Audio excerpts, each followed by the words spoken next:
Uncle Mud here in Jensen, Utah, northeast Utah area.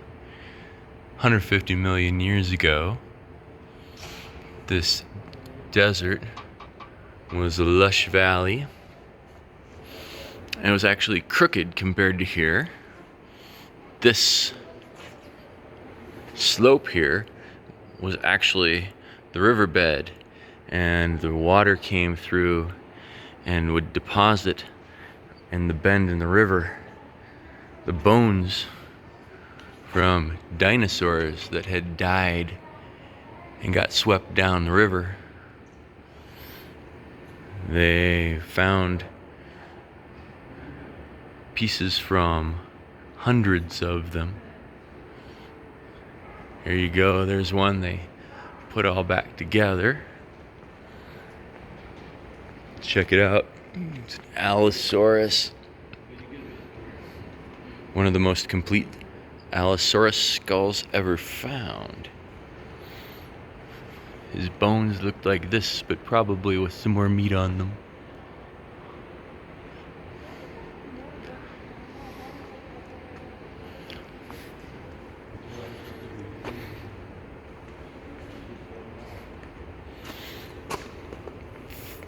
Over time, the flesh rotted off of their bones, and the bones slowly turned into stone by having the minerals in the bones replaced by other minerals that were different than the rock around them, so that we can see them.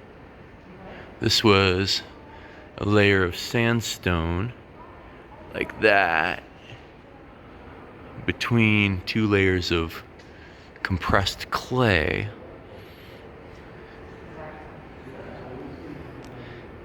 And it's filled with hundreds and hundreds of bones.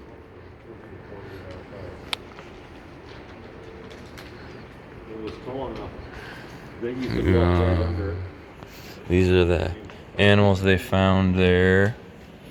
Like that would be the size of a person. A Diplodocus, an Iberosaur, an Apatosaur. No Picklesaurus here. I can't even pronounce that one. There's a Stegosaurus, and a Camptosaur, and a Drysosaur. Oh, look, they have some carnivores here too. A Torvosaurus, and an Allosaurus. That's that one back there. And there's a Gramposaurus. Yeah, and a Grammosaurus. And a Crispinosaurus. Yes. All fine specimens, I must say.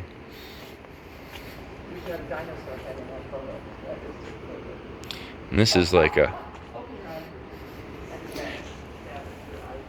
how they made park benches back then.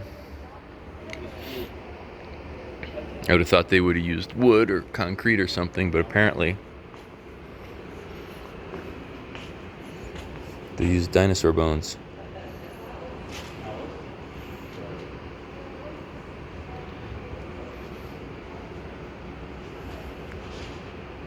A Butosaurus.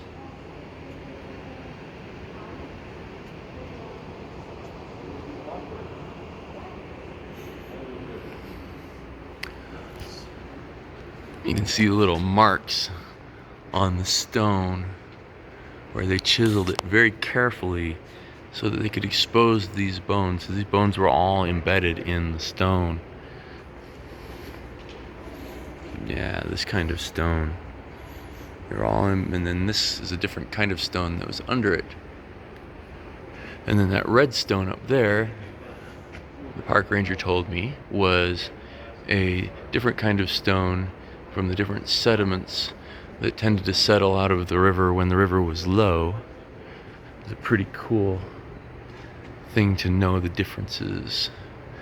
Way up there you can see when they first discovered this, it was because some of those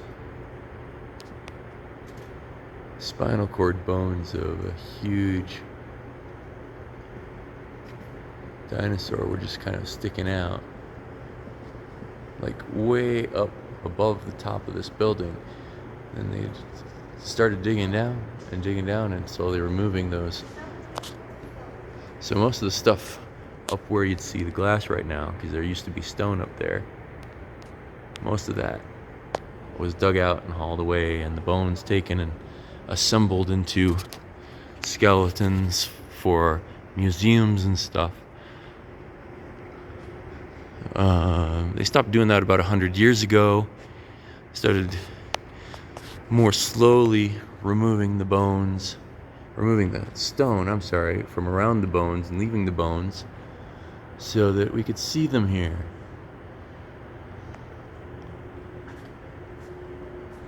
There we go, there's a nice one.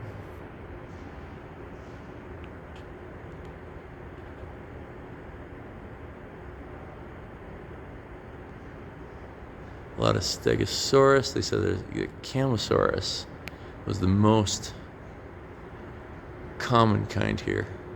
I have this theory that this was actually just a really big, unfortunate event.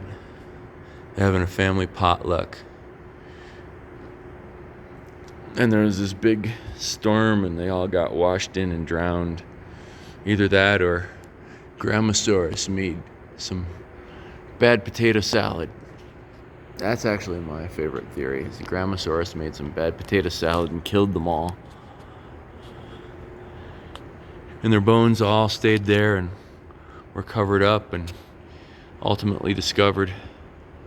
That's my theory, but the more scientific theory is that they got washed downstream into this bend in the river where they all just got deposited and covered with the sand that became that sandstone.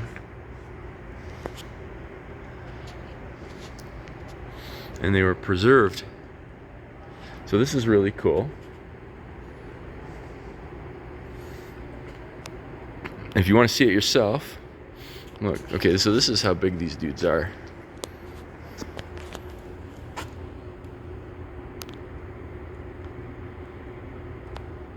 There's a normal sized person next to an adult Camarasaurus femur, like that one.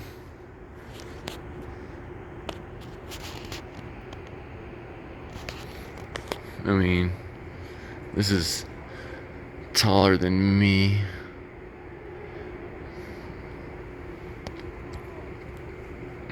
That's a big leg bone.